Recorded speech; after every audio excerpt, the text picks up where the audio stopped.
कहानी की शुरुआत होती है जॉन से, जिसे एक लेवल 6 की बेहतरीन सिक्योरिटी वाली जेल में ले जाया जा रहा था। एक वक्त था जब जॉन देश की स्पेशल फोर्सेस में काम करता था और अब वह इस जेल में कैदी बनकर आया है। सभी नए कैदियों के पहुंचते ही वार्डन के होलोग्राम ने उनका स्वागत किया और कहा कि इस दुनिया को तुम्हारी कोई ज़रूरत नहीं है, इसीलिए तुम हमेशा के लिए इस जेल में रहोगे। फिर जॉन को वार्डन के पास भेजा गया। वार्डन ने जॉन की फाइल पढ़ी और पता चला कि जॉन ने अपने कमांडिंग ऑफिसर को मारा था। वह पहले भी 2 लेवल 5 की जेल तोड़कर भाग चुका था और डीएनए स्कैन से पता चला कि वह बहुत ही गुस्से वाला और चिड़चिड़ा है। वार्डन ने समझाया कि इस जेल में ना तो तुम किसी से मिलजुल पाओगे और ना ही कोई फ़ोन कॉल या लेटर मिलेगा, और अगर तुमने किसी भी तरह की परेशानी खड़ी करने की कोशिश की तो बहुत दर्दनाक सजा दी जाएगी। कुछ ही देर में जॉन को पीटकर सेल में डाल दिया गया। उसके साथ वाले कैदी ने चुपके से उसे ब्रेड का एक टुकड़ा दिया। उधर वार्डन भी सिक्योरिटी कैमरा में यह सब कुछ देख चुका था। शाम को जॉन ने देखा कि एक आदमी को चिल्लाते हुए ले जाया जा रहा था। उसके सेलमेट ने बताया कि वह एब्सलोम जा रहा है, एक ऐसा टापू जहां बुरा बर्ताव करने वाले कैदियों को भेजा जाता है। जॉन का सेलमेट कुछ ना कुछ बोले जा रहा था तो जॉन ने चिढ़कर उसे चुप करवा दिया। अगली सुबह जॉन उठा तो उसने देखा कि उसका सेलमेट गायब है। तब उसे एक कमरे में ले जाया गया जहां सभी कैदी यह नज़ारा देख रहे थे। वहां वार्डन ने कहा कि इस जेल में खाना बांटना एक अपराध है और इसके लिए सजा तो देनी पड़ेगी। जल्द ही एक लोहे का ढांचा घूमा और जॉन का सेलमेट दिखाई दिया, जिसे वार्डन ने एक बिजली के हथियार से मारा। अब जॉन से कहा गया कि इसे 10 बार इसी बिजली के हथियार से मारो। एक बार मैंने मार दिया है, 9 बारी तुम्हारी। लेकिन जॉन ने ऐसा करने से मना कर दिया। वार्डन ने धमकी दी कि अगर तुमने ऐसा नहीं किया तो इसे मार दिया जाएगा। तुम्हारी आंखों के सामने अभी गोली मारूंगा इसे। जॉन ने ट्रेजर यानी वह बिजली का झटका देने वाला हथियार उठाया और वार्डन को अपनी कैद में लेने की कोशिश की, लेकिन गार्ड्स ने उसे घेर कर बहुत मारा। कुछ घंटों बाद हेलीकॉप्टर से जॉन को एब्सलोम भेजा गया। गार्ड्स ने बिना कुछ बोले उसे बाहर फेंका और हेलीकॉप्टर से चले गए। जॉन ने देखा कि उसके ऊपर कुछ चूहे आ गए, लेकिन उसने जल्दी से उन्हें हटा दिया। वो जंगल के बीच में था और दूर दूर तक जानवरों की आवाज़ें आ रही थीं। जॉन ने भागना शुरू कर दिया और फिर देखा कि कुछ लोग भी जंगल में उसके आसपास दौड़ रहे हैं। वह आउटसाइडर्स ट्राइब के लोग हैं, जिन्होंने तुरंत उसे घेरा और पकड़ लिया। जॉन को पकड़कर उस जगह ले जाया गया जहां बाहर से आए लोगों को रखा जाता था। लोगों ने उसके कपड़े चुराने की कोशिश की, लेकिन लीडर मैरिक ने अपनी बंदूक दिखाकर उन्हें रोक दिया। जॉन कुछ घंटों तक जेल में पड़ा रहा, फिर मैरिक से मिला। मैरिक बहुत सीधी बात करने वाला आदमी था। उसने कहा कि इसे एक बड़ी छुट्टी समझ लो जो शायद कभी खत्म नहीं होगी। यह गांव एक पुराना आइलैंड रिसोर्ट है और वह सब लोग कैदी हैं जो जेल से भेजे जा रहे हैं। इस आइलैंड के ऊपर हर एक काम शरीर के लिए चुनौती भरा था। मैरिक ने कहा कि हमें देखना होगा तुम्हारे अंदर कितनी ताकत है। जिसके बाद जॉन को रैफ नाम के एक आदमी के साथ फाइट करने के लिए पूल के ऊपर नेट पर धक्का दिया गया और साथ ही एक ब्लेड पकड़ा दिया गया। रैफ ने अपनी ताकत दिखाते हुए एक स्टैचू को तोड़ दिया। इससे जॉन कुछ खास इंप्रेस नहीं हुआ। उसने अपना ब्लेड फेंककर रैफ की छाती पर मार दिया, जिसके बाद रेलफ वहां से पानी में गिर गया। इस पर मैरिक ने खुश होकर जॉन को बधाई दी, लेकिन जॉन ने उसकी बात ज्यादा न सुनते हुए उसके हथियार चुराए और मैरिक को भी पानी में धक्का दे दिया। अब जॉन लोगों के झुंड के बीच से निकला, अपनी बंदूक दिखाता हुआ, लेकिन वह बंदूक काम ही नहीं कर रही थी। वह जंगल में भागा। लोग उसे पकड़ने के लिए पीछे पीछे भाग रहे थे। वह जल्द ही एक पेड़ पर छुप गया और मौका मिलते ही एक आदमी को पकड़ लिया। पीछे से जाके उसकी गर्दन तोड़ दी और उसके हथियार भी चुरा लिए। फिर भागते हुए वह अचानक पहाड़ से गिर गया और उसकी टांग में चोट आ गई। जैसे तैसे उसने अपनी चोट की देखभाल की, लेकिन तभी एक आउटसाइडर उसके सामने लड़ने आ गया। लेकिन जॉन स्पेशल फोर्सेस में रह चुका था। उसने बड़ी ही आसानी से उसे मार गिराया। अभी भी आउटसाइडर ट्राइब के लोग जॉन का पीछा कर रहे थे। गलती से जॉन ने एक ट्रैप को एक्टिवेट कर दिया, जिसके बाद एक बड़ी लकड़ी उसके ऊपर से गिरी और पीछे लगा आउटसाइडर मर गया।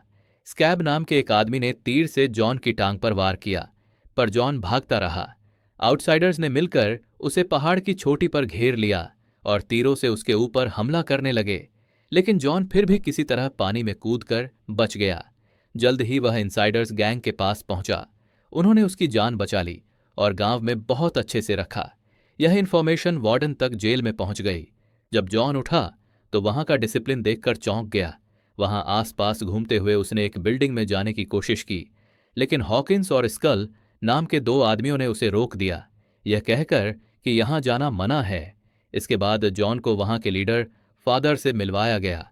फादर ने कहा कि जॉन पहला आदमी है जो आउटसाइडर से बचकर आ पाया है और अब वह चाहता था कि जॉन उनके साथ मिलकर रहे। लेकिन जॉन ने कहा कि मैं यहां पे घर बसाने नहीं आया हूं, मुझे यहां से निकलना है, वह भी जल्द से जल्द। फिर जॉन डायस से मिला जो एक टूटी हुई बंदूक को ठीक कर रहा था। जॉन ने उसे कुछ आइडिया दिया कि इसे इस तरह से ठीक कर सकते हो, और बातों बातों में उनकी कुछ हद तक दोस्ती हो गई। कुछ देर बाद डस्ट और हॉकिंस जॉन को वॉच टावर ले गए और उसे वहीं रुकने के लिए कहने लगे कि यहां से भागने की कोशिश मत करो, इस टापू के ऊपर बहुत से खतरे हैं। ऊपर से आउटसाइडर्स की तादाद 600 है और हम लोग यानी इनसाइडर्स सिर्फ 98, उनकी तादाद हमसे 6 गुना ज्यादा है। लड़ भी नहीं सकते उनसे। उस आइलैंड पर हर जगह कैमरे लगे हुए थे, इसलिए हेलीकॉप्टर भी वहां मिनटों में आ जाता था। बाद में जॉन वहां के डॉक्टर टॉम के पास गया। टॉम ने जंगली जड़ी बूटियों से बनी हुई एक दवाई उसे पकड़ाई और कहा कि इसे अपनी चोट पर लगा लो। साथ ही उसने जॉन से कहा कि इसे साफ रखना बहुत जरूरी है, यहां पर दवाइयां नहीं हैं, सेप्टिक हो जाएगा। बाहर निकलते ही जॉन ने देखा कि केसी उसे फॉलो कर रहा था। केसी सिर्फ उस इंसान से मिलना चाहता है जो मैरिक से बचकर भाग निकला।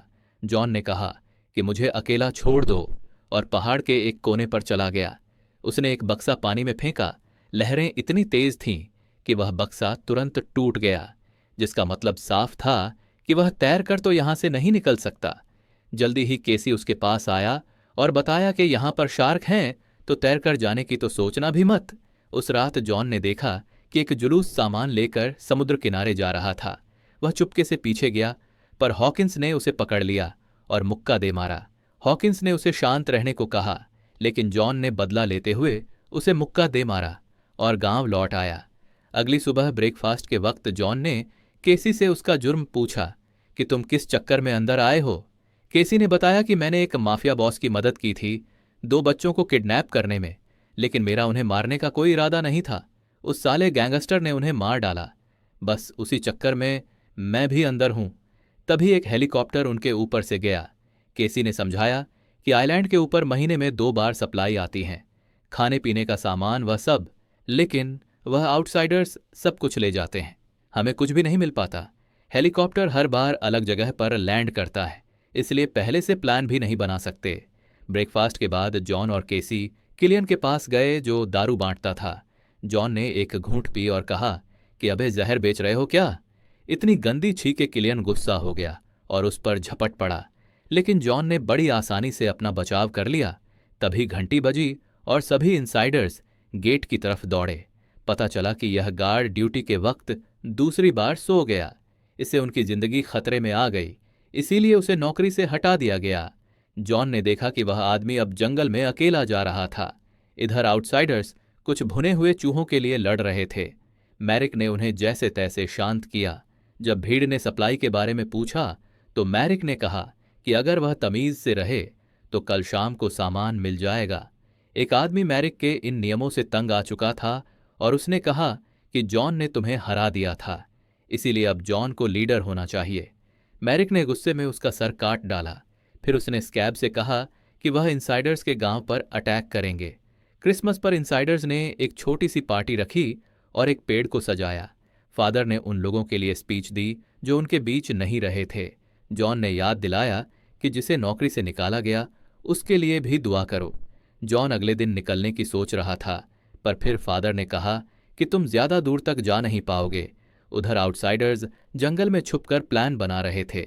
इनाइडर्स को एक जासूस से पता चल गया और उन्होंने तुरंत अलार्म बजा दिया। सब लोग लड़ाई के लिए तैयार हो गए। केसी ने जॉन से भी उनके साथ लड़ने को कहा, पर शुरुआत में तो जॉन ने मना कर दिया कि यह मेरी लड़ाई नहीं है। लेकिन फिर उसे एहसास हुआ कि यह लोग फिर भी बेहतर हैं। वो आउटसाइडर्स बिना बात इनके ऊपर हमला कर रहे हैं। तो फिर उसने फैसला किया कि वो इनसाइडर्स के साथ मिलकर लड़ेगा। जेल में वार्डन को लड़ाई के बारे में पता चला तो उसने सोचा कि बढ़िया ही है, दोनों आपस में एक दूसरे को मार देंगे। ब्रिज पर कुछ गार्ड्स खड़े थे लेकिन आउटसाइडर्स ने उन्हें पानी में खींच लिया। फिर उन्होंने जलते हुए तीरों से हमला किया। एक तीर तो एक आदमी के मुंह में घुस गया। हॉकिंस ने जल्दी से अपने आदमियों को झुकने को कहा, लेकिन तीर फिर भी गांव की बिल्डिंग्स के ऊपर लग गए और वहां आग फैल गई। कुछ लोग पानी लाने के लिए दौड़े। एक सिपाही छत से तीर निकाल रहा था, पर वो भी मारा गया। आउटसाइडर्स ने कुछ पेड़ गेट के सामने बांधे और उन्हें गिराकर गेट और टावर तोड़ दिए। अब आउटसाइडर्स गांव में घुसने में कामयाब हो गए और अब एक खतरनाक लड़ाई छिड़ गई। हर तरफ लोग मारे जा रहे थे। जॉन ने अपनी जबरदस्त लड़ने की तकनीक से एक के बाद एक दुश्मनों का सफाया करना शुरू कर दिया। केसी एक आउटसाइडर के सामने जम गया, लेकिन जॉन ने उसे बचाया और एक तीर से दुश्मन को मार दिया। फादर भी अपनी लकड़ी से लड़ रहा था और स्कल ने अपनी जबरदस्त लड़ने की तकनीक से जैसे तैसे उसे बचाया, लेकिन फिर भी एक दुश्मन फादर को चाकू मारने में कामयाब हो गया।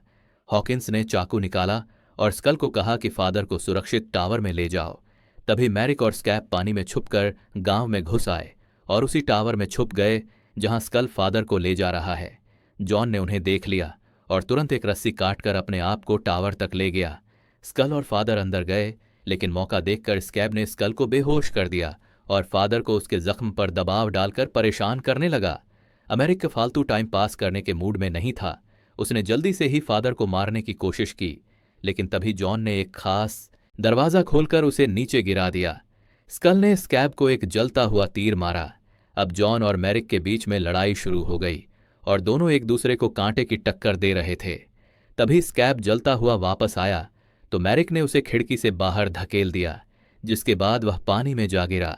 मैरिक समझ चुका था कि वह जॉन का मुकाबला नहीं कर सकता, तो वह अपनी जान बचाने के लिए वहां से भाग खड़ा हुआ और अपने आदमियों को पीछे हटने का आर्डर दिया, जिसके बाद आउटसाइडर्स वहां से भाग गए।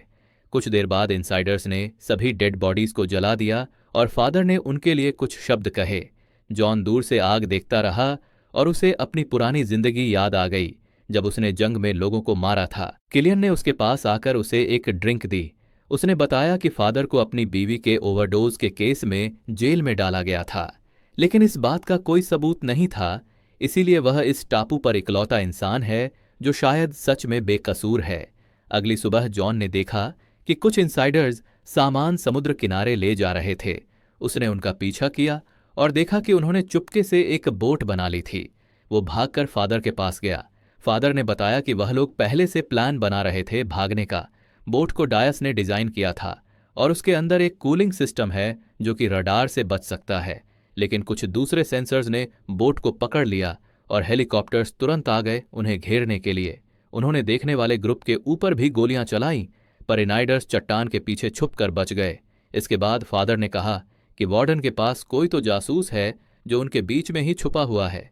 जॉन ने कहा कि अगली बोट पर मैं भी जाऊंगा, लेकिन हॉकिंस और फादर ने कहा कि बहुत से लोग सालों से इंतजार कर रहे हैं, इसीलिए जॉन को भी अपने नंबर का इंतजार करना चाहिए।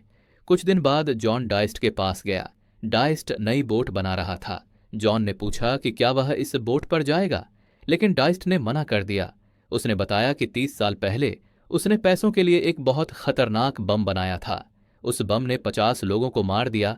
वह ऐसा कुछ करना नहीं चाहता था, इसीलिए वह सजा के तौर पर सारी उम्र इस टापू पर ही काटेगा। जॉन ने देखा कि डाइस्ट के पास कुछ पुराने शेवी इंजन हैं, लेकिन उसका डिस्ट्रीब्यूटर गायब है। फिर जॉन फादर के पास गया और एक शर्त रखी। इंजन का जो हिस्सा जो मिसिंग है वह मैरिक के कैंप से ले आएगा और बदले में उसे और केसी को अगली बोट पर भेजना होगा। फादर मान गया, लेकिन एक शर्त रखी, मैरिक के लोगों को टापू के बारे में बताना होगा ताकि सभी बच सकें। बाहर निकलते ही जॉन को हॉकिंस मिला। उसने जॉन को एक मैप दिया जिसमें मैरिक के कैंप तक का एकदम सेफ रास्ता है। डाइस्ट ने उसे कुछ बम दिए। केसी भी साथ चलना चाहता था, लेकिन जॉन ने उसे धकेल कर समझाया कि वहां बहुत ज्यादा खतरा है। बिना बात तू बोझ ही बनेगा मेरे ऊपर। इधर मैरिक ने अपने लोगों से कहा कि उसने सभी गैंग लीडर्स को मार दिया है। उसने सबके सर जमीन पर काट फेंके और अब आपस में कोई खिचपिच और लड़ाई नहीं चलेगी। कुछ घंटों बाद जॉन आउटसाइडर कैंप तक पहुंच गया और यह देखकर वह चौंक गया कि केसी चुपके से उसका पीछा कर रहा था। अचानक केसी ने एक जाल में पैर रख दिया और पेड़ से उल्टा लटक गया। जॉन उसे बचाता उससे पहले ही आउटसाइडर्स ने उसे पकड़ लिया और गांव ले गए। भीड़ हंस रही थी जब मैरिक ने केसी को चढ़ाया और बाकी सब कहने लगे कि मजे के लिए इसके गले के पास कांच के टुकड़े बांध दो। जॉन ने इस मौके का फायदा उठाया और वह चुपके से अंदर गया और फिर उसने सीढ़ियों वाले गार्ड को मार दिया। उसने इंजन का वह हिस्सा भी ढूंढ लिया और रस्सी की मदद से एक टावर पर चढ़ गया। वहां उसने और 2 गार्ड्स को खत्म कर दिया। फिर उसने खिड़की से देखा कि केसी को टॉर्चर किया जा रहा है। जॉन ने एक बम बिल्डिंग के अंदर फेंका और जोरदार धमाका हुआ। सब लोग अंदर घुसे आदमी को ढूंढने लगे। जॉन ने दौड़कर केसी को टॉर्चर डिवाइस से छुड़ाया, लेकिन मैरिक उसकी चाल समझ चुका था। उन दोनों को पकड़कर पूल में फेंक दिया गया और कहा कि एक दूसरे पर हमला करो, वरना दोनों को खत्म कर दिया जाएगा। तुम में से जो बचेगा उसे आजाद कर देंगे हम। केसी ने ऐसे दिखाया कि वह जॉन पर हमला करेगा, लेकिन पास आकर जॉन से कहा कि इनसाइडर्स को तुम्हारी जरूरत है, मेरी नहीं, मुझे खत्म कर दो। लेकिन जॉन ने अपने दोस्त को मारने से मना कर दिया। तब केसी तेजी से उसकी ओर बढ़ा और जॉन ने जो भाला पकड़ा हुआ था उसे मारा गया, लेकिन मैरिक अपनी बात से फिर गया। उसने एक मशीन तैयार की ताकि वह जॉन को मार सके, लेकिन तभी आउटसाइडर्स में मौजूद जासूस ने उसे गिरा दिया। जासूस ने जॉन को कहा कि गांव लौटकर फादर को बता देना कि मैरिक सब गैंग्स को इकट्ठा करके दूसरा अटैक करने वाला है। अब जॉन जल्द से जल्द गांव पहुंचा। उसने डायस को डिस्ट्रीब्यूटर दिया और कहा कि जल्दी काम करो। फिर उसने सबको होने वाले हमले के बारे में बताया। उसने देखा कि फादर बिस्तर पर बीमार पड़ा है। जॉन ने कहा कि उनके पास इतने सारे हथियार और सुरक्षा नहीं है कि वह इस लड़ाई को जीत सकें, इसीलिए इस गांव को छोड़ देना ही बेहतर होगा। हॉकिंस गुस्सा हो गया क्योंकि अब यह उनका घर बन गया था, लेकिन फादर ने उसे समझाया कि जॉन बिल्कुल ठीक बोल रहा है। उसने हॉकिंस से कहा कि जल्दी से इस जगह से भागने का प्लान बनाओ। सुबह सब लोग मिलकर पूरी जगह को खाली कर रहे थे, लेकिन फादर अभी भी बिस्तर पर था। उसने जॉन को सच बताया कि उसे एक खतरनाक बीमारी है और बिना ट्रीटमेंट के वह 1 महीने में मर जाएगा। कोई और इस बारे में नहीं जानता, बस हॉकिंस को थोड़ा शक था। फादर चाहता था कि जॉन उसकी जगह ले, पर जॉन ने मना कर दिया। वो आइलैंड पर रहना नहीं, वहां से बचकर निकलना चाहता था। इसलिए फादर ने उसे अपनी डायरी दी जिसमें पूरा सच लिखा हुआ था। उसने जॉन से कहा कि किसी ऐसे आदमी को ढूंढना जो कैदियों को बचा सके। इसके बाद जॉन डायस के पास गया। बोट पूरी तरह तैयार थी। जब उन्होंने टेस्ट किया तो आग देखकर जॉन को फिर से अपनी पुरानी जंग याद आ गई और वह परेशान होकर चल दिए। रात को जॉन ने फादर को सच बताया कि कैसे उसके बॉस ने उसे मजबूर किया था कि वह जंग में हजारों लोगों को मारे। गवर्नमेंट ने भी यह सब कुछ दबा दिया। जब जॉन ने सच बोलने की कोशिश की तो किसी ने नहीं सुना, इसीलिए उसने जानबूझकर अपने बॉस को बदला लेने के लिए मार दिया। सुबह जॉन ने देखा कि उनके खबरी का कटा हुआ सर एक भाले पर लगा हुआ था। वार्डन कैमरा पर सब कुछ देख रहा था। आउटसाइडर्स चुपके से गांव में घुस आए, लेकिन उन्हें गांव पूरी तरह खाली मिला। वह खुश होकर अपनी जीत मनाने लगे। तब जॉन एक टावर पर देखा और उसके पास एक बड़ी बंदूक थी। उसने गोली चलाई और एक बड़ा धमाका हुआ जिसमें ज्यादातर दुश्मन मारे गए। तभी छुपे हुए इनसाइडर्स भी बाहर आ गए और अब उनकी तादाद आउटसाइडर्स के मुकाबले ज्यादा हो गई थी और वह सब लोग डर कर भाग गए। फादर अपने कमरे से बाहर आया और टावर पर लड़ाई का रिजल्ट देखने गया। मैरक भी आ गया और उसने तुरंत स्कल को मार दिया। फिर उसने जॉन से लड़ाई शुरू कर दी। दोनों के बीच जबरदस्त मुकाबला हुआ और इस बार जॉन मैरिक पर भारी पड़ रहा था। फिर मैरिक ने जॉन को टावर के किनारे लटका दिया। जब मैरिक जॉन को मारने ही वाला था, फादर ने पीछे से उसे पकड़ लिया। मैरिक ने उल्टा फादर को छुरा मारकर खत्म कर दिया, लेकिन इतने में जॉन को ऊपर चढ़ने का मौका मिल गया। उसने मैरिक को जबरदस्त मुक्के दिए और वह टावर से नीचे गिरकर मर गया। इसके बाद जॉन ने देखा कि समुद्र के किनारे आग लगी है। वह और हॉकिंस दौड़कर बोट तक गए। वहां डायस मरा हुआ पड़ा था और बोट जल रही थी। उसके हाथ में एक माला है जो टॉम की थी। दोनों समझ गए कि असली जासूस टॉम ही था। वो उसके घर में घुसे तो पता चला कि टॉम के पास एक ट्रांसमीटर था। वार्डन ने उसे जासूसी करने के बदले में आज़ाद करने का वादा किया था।